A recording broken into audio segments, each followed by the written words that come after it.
Excellences, Mesdames et Messieurs, chers partenaires, la République démocratique du Congo, au cœur de l'Afrique, est à la croisée de chemins.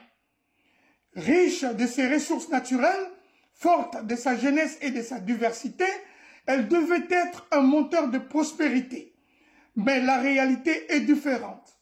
Insécurité persistante, exploitation illégale de richesses et de pression politique extérieure fragilisent notre souveraineté. Il est temps d'inverser le cours de l'histoire.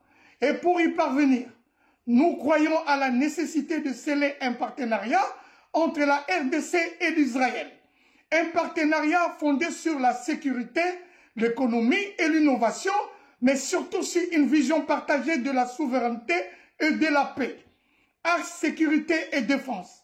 L'Est de la RDC est infiltré par des groupes armés, souvent soutenus par des forces extérieures, et nos populations en payent le prix. Plan d'action.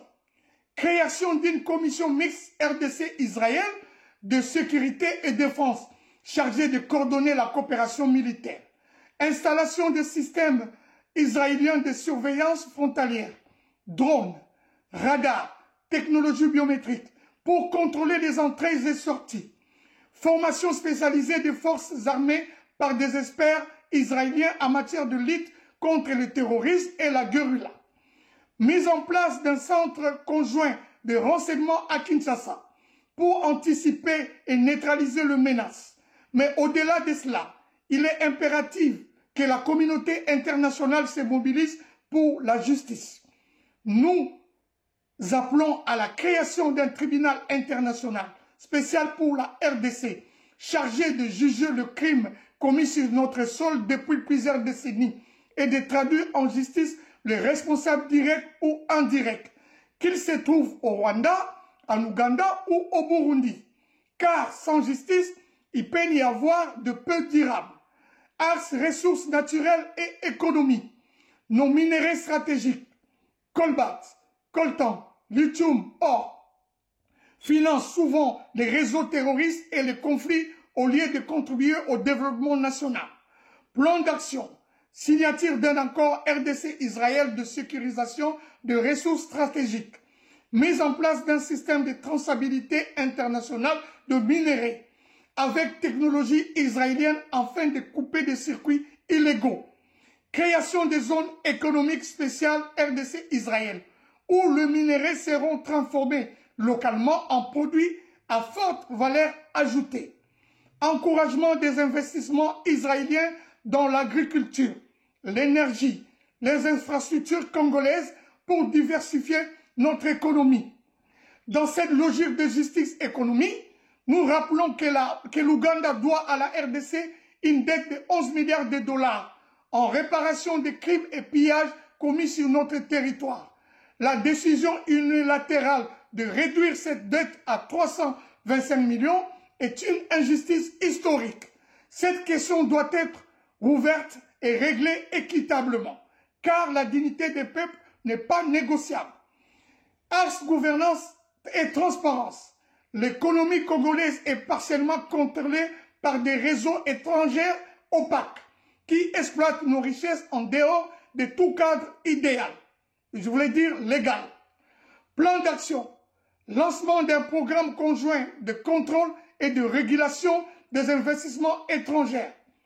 Création des registres nationaux numériques soutenus par l'Israël, recensant tous les acteurs économiques présents en RDC. Renforcement des institutions congolaises grâce à la technologie israélienne pour lutter contre la corruption et protéger le secteur stratégique. Axe diplomatique et géopolitique. La RDC est victime des gérances extérieures et de manipulations régionales qui fragilisent son unité nationale. Plan d'action. Instauration d'un dialogue stratégique annuel RDC-Israël au niveau des chefs d'État. Poursuivre et adapter le partenariat, coordination de nos positions dans les instances internationales, donc ONU, UA, afin de défendre nos intérêts communs. Développement d'une coopération tripartite RDC-Israël, pays africains amis pour élargir cette alliance stratégique, stabiliser toute la région de Grand Lac. Mais au-delà de cela, il est impératif que la communauté internationale se mobilise pour la justice.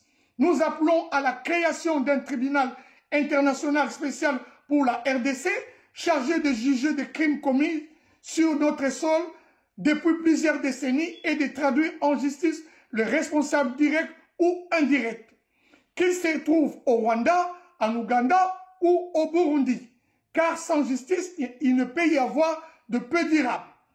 Pour conclure, mesdames et messieurs, ce partenariat que nous proposons n'est pas une simple déclaration d'intention. Il s'agit d'un plan d'action concret, reposant sur des mécanismes clairs, mesurables et réalisables.